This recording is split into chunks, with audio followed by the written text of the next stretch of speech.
Hello అండి, నేను మీ Srilekha. Welcome back to our channel Srilekha creations. Hi అండి, అందరు ఎలా ఉన్నారు? నేనైతే చాలా బాగున్నాను. మీరందరూ కూడా బాగున్నారని మనస్ఫూర్తిగా కోరుకుంటున్నాను. ఈరోజు మన వీడియో వచ్చేసి వంటగదిలో ఉపయోగపడే చిన్న చిన్న చిట్కాలు అయితే చూపించబోతున్నాను. కోర్స్ మీ అందరికీ కూడా ఖచ్చితంగా ఉపయోగపడతాయి అనుకుంటున్నాను. వీడియో మొత్తం చూడండి. వీడియో చూసిన తర్వాత వీడియో మీకు నచ్చినట్లయితే లైక్ చేసి, షేర్ చేసి, సబ్స్క్రైబ్ చేసి నా ఛానల్ని సపోర్ట్ చేయండి. ముందుగా గ్యాస్ స్టవ్ వెలిగించేటప్పుడు లైటర్ ఉంటుంది కదండి, ఒక్కొక్కసారి లైటర్ వెలగదు. ఎందుకు వెలగదో ఏంటో అర్థం కాక మనం మళ్ళీ కొత్తది న్యూ అయితే తీసేసుకుంటాం. నేను కూడా అలానే చేశాను. తర్వాత ఎందుకు వెలగట్లేదు ఏంటి అని చెప్పి చూశాను. ఎందుకు వెలగట్లేదు అనేది కూడా కనిపెట్టాను. మనము చిన్నగా ఇంట్లో ఎలా బాగు చేసుకోవచ్చు దాన్ని అనేది కూడా చూపిస్తాను. ఓకేనా అండి? ఇంకా వీడియోలోకి వెళ్ళిపోదాం, వచ్చేయండి.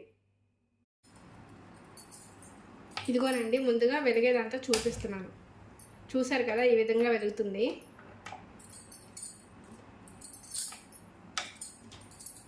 ఇప్పుడు ఇదిగోండి,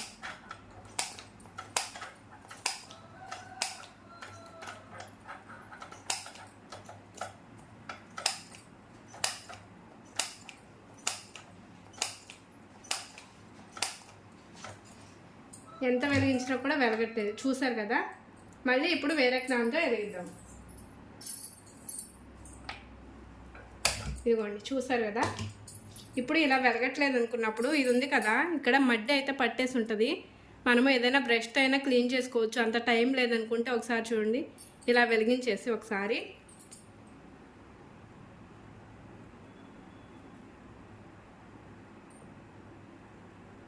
అదిగోండి, చూసారా, ఇలా కాలిపోతుంది.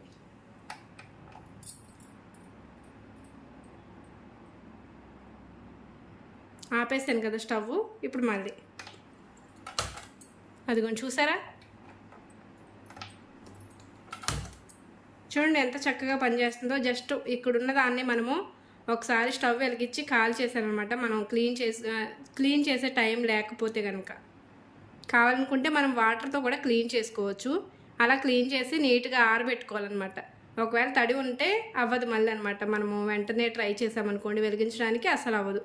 మీకు ఈ టిప్ అందరికీ బాగా యూజ్ అవుతుంది కదా. చూడండి చక్కగా,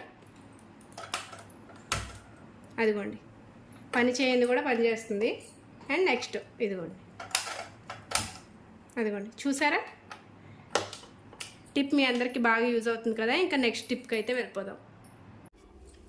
ఇంట్లో మనం మసాలా ప్యాకెట్లు కానివ్వండి, కారం, పసుపు, ఉప్పు ఇలాంటివన్నీ వాడుతూ ఉంటాం కదా. వాటిని ఓపెన్ చేసిన వెంటనే ఒక డబ్బాలోకి తీసేస్తాం. ఇంకా ఎంతో కొంత మిగిలిపోతుంది కదండి. దానికి మనము ఫోల్డ్ చేసి క్లిప్పులు పెట్టినా ఏం పెట్టినా కూడా పాడైపోయే అవకాశం అయితే ఉంది. సో దానివల్ల మనము ఈ విధంగా ఒకసారి సీల్ చేయడం అయితే చూపిస్తాను. నేను చూపించినట్లుగా సీల్ చేసుకుంటే నీట్గా ఉంటుందండి, పాడవకుండా ఉంటుంది. అలాగే ఆ పౌడర్ కింద ఎక్కడ పడిపోకుండా ఉంటుంది. మనం ఏ డబ్బాలో పెట్టినా నీట్గా ఉంటుందన్నమాట. ఇదిగోండి, అందుకోసం ముందుగా ఒక చాకుని అయితే ఇలా స్టవ్ పైన హీట్ చేసుకోవాలి. లైట్గా ఎక్కువగా హీట్ చేసుకున్నట్లయితే కవర్ అయితే కాలిపోతుందండి. సో అందువల్ల జస్ట్ ఒక్క హాఫ్ మినిట్ అనమాట ఇలా వేడి చేసుకొని కవర్ పైన ఇదిగోండి నేను చూపిస్తున్నట్లుగా ఒక్కసారి అప్లై చేశారనుకోండి, చక్కగా సీల్ అయితే అయిపోతుంది. చూడండి, ఒకసారి నేను చూపిస్తున్నాను కదా, ఇదిగోండి ఈ విధంగా.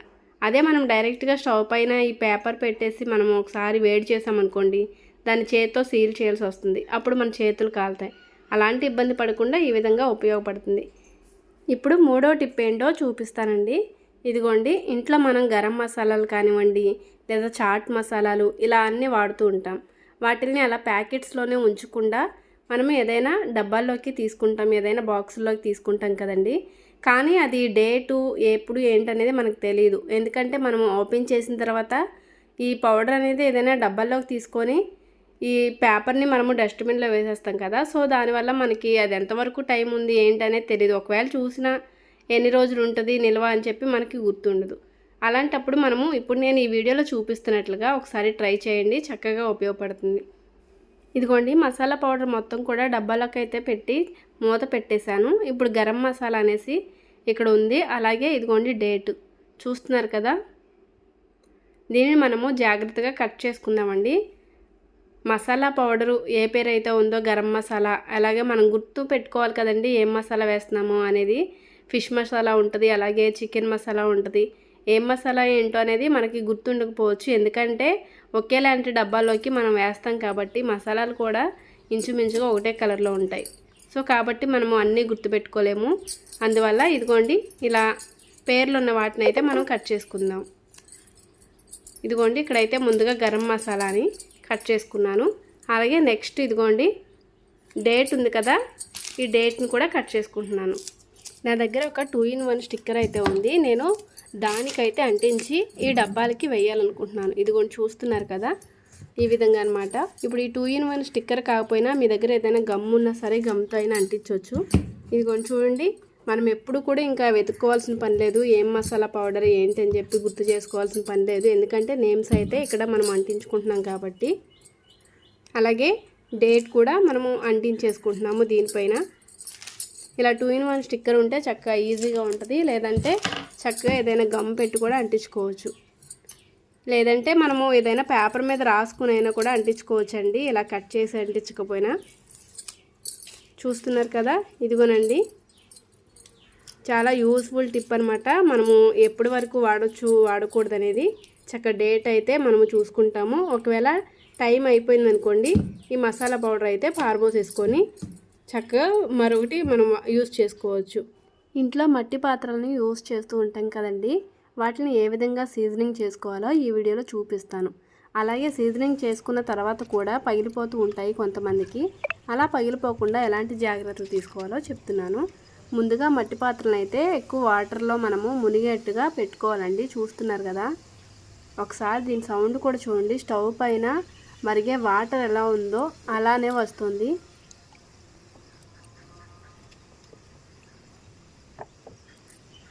ఈ విధంగా మట్టి పాత్రలను 3 రాత్రుల వరకు కూడా వాటర్లోనే ఇలా నానబెట్టి ఉంచుకోవాలి. అదే బియ్యం కడిగిన నీళ్లు వాటిలో పెడితే కనుక ఎవ్రీడే మార్చుకుంటూ ఉండాలి. అలా కాకుండా మామూలు వాటర్లోనే నానబెట్టుకోండి. 3 రోజుల తర్వాత తీసి చక్కగా ఆరబెట్టిన తర్వాత ఇదిగోండి ఆయిల్ని ఇలాగా మట్టి పాత్రలు మొత్తం కూడా బాగా అప్లై చేసుకోవాలి. అది కూడా కొంచెం ఆయిల్ ఎక్కువగానే అప్లై చేసుకోండి. చూడండి, ఈ విధంగా అప్లై చేసుకొని మనము ఓవర్ నైట్ ఆరనివ్వాలండి. మార్నింగ్ అయినా పర్లేదు, నైట్ అయినా పర్లేదు, మనము నీడలోనే పెట్టి ఆరబెట్టుకోవాలి. దీనిలో ఉండే వేడంతా కూడా తగ్గుతుంది, చక్కగా చల్లబడుతుంది. చూసారండి, మట్టి పాత్రకి మనం ఎంత జోరుగా ఆయిల్ అయితే వేసుకున్నాం, ఎక్కువ ఆయిల్ వేసాము, కానీ కొంచెం ఒక్క చుక్క నూనె కూడా కనిపించట్లేదు. ఈ చిన్న దాంట్లో ఏదో అడుగున లైట్గా కనబడిందంతే. చూస్తున్నారా, చూడండి అసలు ఆయిల్ వేసినట్లుగానే కనిపించట్లేదు. ఇప్పుడు దీనిలో మనము వాటర్ ఎక్కువగా వేసేసి స్టవ్ పైన బాగా మరకనిచ్చిన తర్వాత ఆ వాటర్ని పారబోసి మనం వాడుకోవాలి. ఇంకా నెక్స్ట్ టిప్ వచ్చేసి, మనము పువ్వులు కట్టుకొని కానీ కొనుక్కొని కానీ రేపు పెట్టుకుందాము అన్నట్లుగా ఫ్రిడ్జ్లో అయితే పెట్టుకొని యూస్ చేస్తూ ఉంటాం. కానీ ఫ్రిడ్జ్లో పెట్టడం వల్ల, కవర్లో పెట్టేసి ఫ్రిడ్జ్లో పెట్టడం వల్ల ఫ్రిడ్జ్ అంతా కూడా అదే స్మెల్లో పట్టేసి మనము ఏ ఫుడ్ పెట్టినా కూడా ఆ ఫుడ్ అంతా కూడా పూల వాసన అయితే వస్తూ ఉంటుంది.